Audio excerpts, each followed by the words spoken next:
Welcome ladies and gentlemen to a guide to Treasuries in Sea of Thieves. Treasuries are essentially simplified underwater forts and feature waves of skeletons, ocean crawlers, and sirens. They're a lot easier and quicker than regular forts though, so you can easily complete them with a crew or solo. I've done Treasuries a few times now, so here's a quick and easy guide with what I think are the most important things to know about them. Anyway, without further ado, let's get started.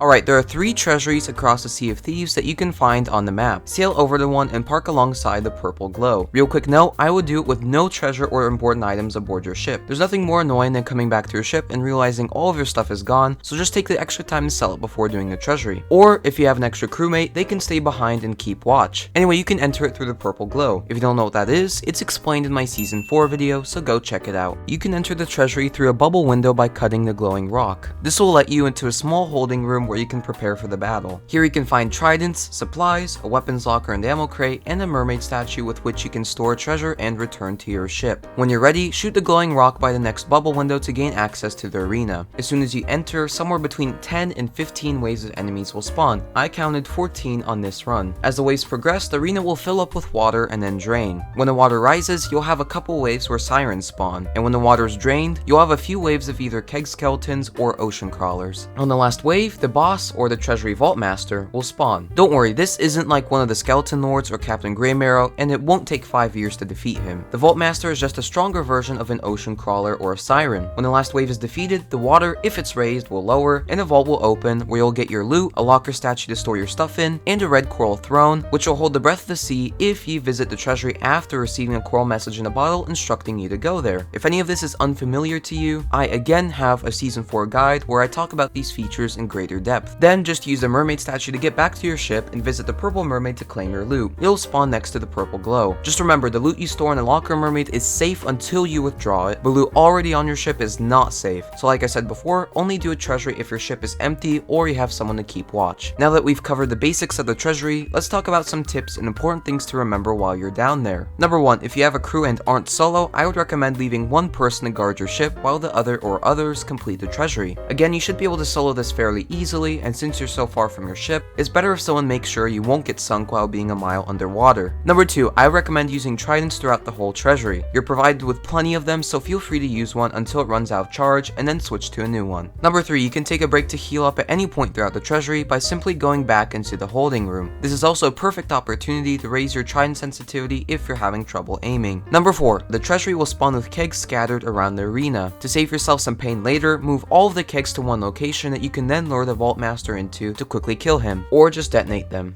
These are much better alternatives to dying because a stray bullet hit a keg behind you. Number 5, this is just personal preference, but I would use small bubbles, given their speed, on everything but the big ocean crawlers, which are slow enough that you can charge up a level 3 bubble. And tip number 6, when storing treasure, remember that you are limited to 20 storage slots, so fill up treasure chests with small items since they count as only one storage slot full or empty. Oh, and you can also store tridents in the locker statue. And here's another bit of advice. If you're ever planning on doing a boss fight like Greymarrow from the Fort of the Damned or an Ashen Lord, try to swing by a treasury on the way. You can get a lot of tridents from treasuries, which make fighting bosses a piece of cake. And you don't even have to complete the treasury for this to work. Just dive down, grab all the tridents you can out of the arena and holding room, and store them in the locker mermaid in the holding room. If enemies start to spawn, just try to avoid them as much as possible. Then just go back to your ship and collect all the tridents from the purple mermaid. This really only takes 5 minutes and gives you plenty of tridents to make boss fighting easier. I completed this shrine in about 10 minutes and made a little over 15k with no emissary flag. In terms of loot, not bad, but there are definitely better things you could do in terms of value. I mean, you can't stack treasuries because there's a cooldown after you complete one before its loot respawns, and 15k isn't much when you've been playing for a while. However, treasuries are a great introduction to regular skeleton forts and are easy enough for beginners to do. They're also a good way to level up an emissary flag if you have one. Anyway, hopefully this guide helped you out. If it did, please consider liking and subscribing. It helps me out and you can undo it at any time. And with that said, happy sailing.